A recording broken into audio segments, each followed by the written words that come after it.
উত্তর দিয়ে ভারতের সামরিক এবং বেসামরিক পরিবহনের জন্য, পণ্য পরিবহনের জন্য বাংলাদেশের বুকের উপর দিয়ে রেল লাইন নেটওয়ার্ক তৈরি করার উদ্যোগ গ্রহণ করেছে ভারতীয় রেলওয়ে বোর্ড।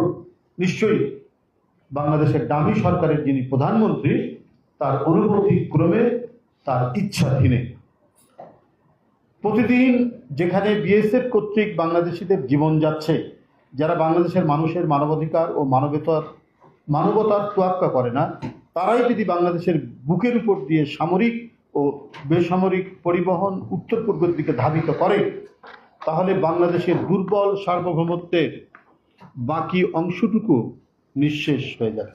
এমনিতেই তো দুর্বল করেছে আমাদের সার্বভৌমত্বকে শেখ হাসিনা, যতটুকু সার্বভৌমত্ব আছে সেটাও নিঃশেষ হয়ে যাবে।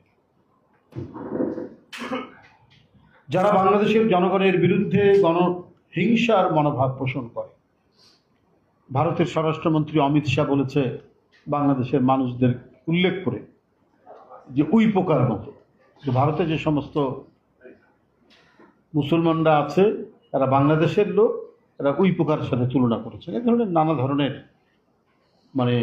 হিংসার প্রতিফলন দেখা যায়। তো যেখানে এই যে গণহিংসা বাংলাদেশের মানুষদের প্রতি, সেইখানে তারাই যদি আমাদের বুকের উপর দিয়ে, অর্থাৎ যে শিলিগুড়ি করিডোর বা যেকে চিকেন নেক বলে, সেখান থেকে তাদের ভূ রাজনৈতিক কৌশলগত বিভিন্ন সমস্যা আছে, ওদিক দিয়ে যে ট্রেন যায়, যে পরিবহন যায়, এটাকে সহজতর করা এবং রুটটাকে সংক্ষিপ্ত করার জন্য তারা এখন বাংলাদেশের একেবারে বুকের উপর দিয়ে রেলওয়ে নেটওয়ার্ক গড়ে তুলবে। অর্থাৎ যে কথাটি বলছিলাম, যারা বাংলাদেশের জনগণের বিরুদ্ধে গণহিংসার মনোভাব পোষণ করে, তাদের কাছে বাংলাদেশের সার্বভৌমত্বের চাবি তুলে দেওয়া হবে এই স্থাপনার মাধ্যমে। এতে একটি স্বাধীন ও সার্বভৌমত্ব দেশের যে ইন্টেলিজেন্স ব্যবস্থা, সেটি ভেঙে পড়বে। দেশের জনগণের ইচ্ছার বিরুদ্ধে বাংলাদেশের নতজানু সরকার যদি এই রেল লাইন নেটওয়ার্ক বাস্তবায়ন করে, তাতে স্বাধীন বাংলাদেশের অস্তিত্বকে ক্রমাগতভাবে মিলিয়ে দেওয়া হবে। বহুত্ববাদী প্রকাশকে অগ্রাহ্য করে ভারত এখন এক শৈলিক রাষ্ট্র, হিন্দুস্তানের চেতনায় এক সাম্প্রদায়িক আগ্রাসী রাষ্ট্রে পরিণত হয়েছে ভারত। অথচ সংবিধানে কিন্তু ধর্মনিরপেক্ষ রাষ্ট্র হিসেবে সেখানে এই কথাটি সন্নিবেশিত আছে, এবং একটি সেকুলার রাষ্ট্র হিসেবে পৃথিবীর সমস্ত সেকুলার মানুষের একসময় তারা প্রশংসা পেত, এখন একেবারেই একটি সাম্প্রদায়িক রাষ্ট্রে পরিণত হয়েছে। সংবিধানে ধর্মনিরপেক্ষতা সন্নিবেশিত থাকলেও বাস্তবে প্রবল আকারে চর্চিত হয় সাম্প্রদায়িক ভেদ বুদ্ধি। সেখানে রাজনৈতিক বহুত্বের কণ্ঠস্বর সেখানে ক্রমাগত স্থীমিত হচ্ছে।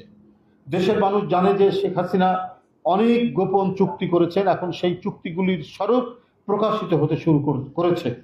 আর সেজন্যই বাংলাদেশের বুকের উপর দিয়ে রেলওয়ে নেটওয়ার্ক স্থাপন করতে দিয়ে শেখ হাসিনা গোপন চুক্তিকেই এখন দিনের আলোতে নিয়ে আসছেন। জনগণের মতামত ছাড়াই শেখ হাসিনা নিজের অহংকে বাস্তবায়িত করতে দেশের ভেতর দিয়ে রেলপথ নির্মাণের অনুমতি দিচ্ছেন, শুধুমাত্র নিজের অবৈধ ক্ষমতার নিরাপত্তা নিশ্চিত করতে, কারণ তিনি ভোটারবিহীন ডামি নির্বাচনের প্রধানমন্ত্রী। এই জন্য তার কিছু প্রভু দরকার দেশের বাইরে, তিনি তাদেরকে সন্তুষ্ট করার জন্য দরকার হলে দেশের স্বাধীনতা সার্বভৌমত্বকে উজাড় করে দিয়ে তিনি সেটা করবেন, এবং সেটাই তিনি করছেন। সাংবাদিক ভাই ও বোনেরা, ব্যাপক বেকারত্ব, চরম মূল্যস্ফীতি, জাতীয় রিজার্ভের ভয়াবহ পতন, কঠিন ডলার সংকট, বিপুল পরিমাণ খেলাপি ঋণ এবং ব্যাংকগুলো খালি হয়ে যাওয়া, জ্বালানির নিশ্চয়তা ছাড়া একের পর এক ভাড়াভিত্তিক বিদ্যুৎ উৎপাদন কেন্দ্র নির্মাণ, হাজার হাজার কোটি টাকার ভর্তুকি, দেশের অর্থনীতির কোমর ভেঙে গেছে। ব্যক্তিগত আয় ও জীবনযাত্রার মান দিন দিন প্রকট হচ্ছে। দেশে আর্থিক খাত এখন সবচেয়ে বিপর্যস্ত ও নিরাপত্তাহীন। নৈতিকতাহীন, অপচয়, অনিয়ম, দুর্নীতি ও অব্যবস্থাপনার কারণে ব্যাংক খাত এখন খাদের কিনারে। ভয়াবহ আর্থিক খাতের দুরবস্থা থেকে মানুষের চোখ সরানোর জন্য সরকার এখন নানা তামাশা ও চক্রান্তের আশ্রয় নিয়েছে। এবারের ঈদ মানুষের নিরানন্দে দিন কাটিয়েছে। গরুর হাটে কেনাকাটা ছিল কম। ব্যাংক থেকে ঋণ নিয়ে গরু খামারিরা গরু বিক্রি করতে না পেরে চরম দেনাগ্রস্ত হয়ে পড়েছে, কারণ মানুষের হাতে টাকা নেই। তাই দখলদার সরকার জোর করে টিকে থাকার জন্য জাতীয় স্বাধীনতা ও সার্বভৌমত্ব বেচতে শুরু করেছে। বাংলাদেশ ভারত সম্পর্ককে দামি প্রধানমন্ত্রী শেখ হাসিনা ভূস্বামী ও প্রজাভৃত্যের সম্পর্কে পরিণত করেছে। যারা রক্তোন্মাদগ্রস্ত প্রায় প্রতিদিনই সীমান্তে আমাদের লোক হত্যা করছে, তাদেরকে সব উজাড় করে দেওয়ার পরিণতি হবে ভয়াবহ। শেখ হাসিনা বাংলাদেশের জনগণকে হতভাগ্য শ্রীগালের সান্ত্বনার মতো পরিস্থিতিতে দিন কাটাতে সবক দিচ্ছে। আপনার মনে আছে, শ্রীগাল যেমন আঙ্গুর না পেয়ে আঙ্গুর ফল টক বলে সান্ত্বনা পেয়েছিল, ঠিক শেখ হাসিনা যে আমরা সিঙ্গাপুরের পর্যায়ে চলে গেছি, আমরা ইউরোপের পর্যায়ে চলে গেছি, আবার এটাতেও যখন কিছু কাজ হচ্ছে তখন বলছে আমরা সিঙ্গাপুরকেও ছাড়িয়ে গেছি, আমরা কানাডাকেও ছাড়িয়ে গেছি। এইভাবে দারিদ্রতা ক্লিষ্ট জনগণকে, চরম আয় বৈষম্যের শিকার সীমিত আয়ের মানুষকে তিনি সেই শ্রীগালের সান্ত্বনা সবক দিচ্ছেন। কিন্তু তাতেও যে কিছু কাজ হচ্ছে না, এই কারণেই শেখ হাসিনা জনগণের উপরেই চরম বিরক্ত, জনগণের উপরেই তিনি খুব ক্ষুব্ধ। মানুষের মহাপ্রকাশ ও বাক স্বাধীনতার আরো বিপজ্জনক পরিস্থিতির মধ্যে পড়তে যাচ্ছে বলে বিভিন্ন আন্তর্জাতিক সংগঠন অভিমত প্রকাশ করেছে। টিআইবি, আর্টিকেল 90 তারা এই সমস্ত অভিমত ব্যক্ত করছে। আন্তর্জাতিক অধিকার গ্রুপগুলো ডিজিটাল নিরাপত্তা আইনের যে ধারাগুলো বাতিলের দাবি জানিয়েছিল, সেই ধারাগুলোকেই সাইবার নিরাপত্তা আইনের বিধিমালার অন্তর্ভুক্ত করা হচ্ছে। সাইবার বিধিমালা আইন যেটা করেছেন সাইবার সিকিউরিটি অ্যাক্ট, কেন? এটা তো একটা চরম ধাপ্পাবাজি। কারণ ডিজিটাল নিরাপত্তা আইনের আরেক নাম হচ্ছে সাইবার সিকিউরিটি অ্যাক্ট, অর্থাৎ একই মুদ্রার এক পিঠ আর ওপিঠ। শুধু জনগণের সাথে ধাপ্পাবাজি করার জন্য তিনি ডিজিটাল নিরাপত্তা আইনটাকে সাইবার সিকিউরিটি অ্যাক্ট হিসেবে তিনি গণ্য করেছেন। এখন সেই ধারাগুলোকেই সাইবার নিরাপত্তা আইনের বিধিমালার অন্তর্ভুক্ত করা হচ্ছে। প্রস্তাবিত সাইবার নিরাপত্তা বিধিমালায় মত প্রকাশ, গণমাধ্যমের স্বাধীনতা ও মানবাধিকার হরণমূলক ধারা সংযোজিত হবে। এটি বাস্তবায়িত হলে আওয়ামী ফ্যাসিবাদ চূড়ান্ত রূপ ধারণ করবে। মত প্রকাশের স্বাধীনতা কফিনে ঢুকে আছে। এখন শেষ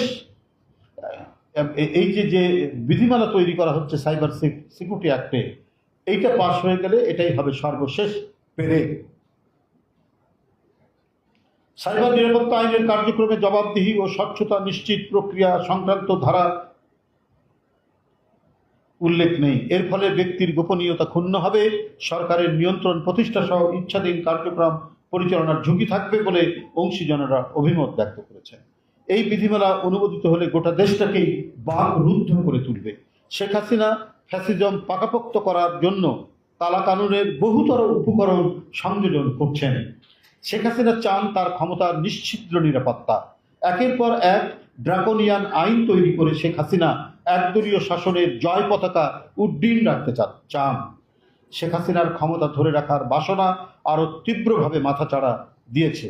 কিন্তু এই সমস্ত গণবিরোধী আইনের দ্বারাই আওয়ামী সরকার নিজেদের কবর নিজেরাই খুঁড়বে। বন্ধুরা আমার, এই যে প্রচেষ্টা, এই যে উদ্যোগ, সাইবার সিকিউরিটি অ্যাক্টের মধ্যে কিছু বিধিমালা যুক্ত করে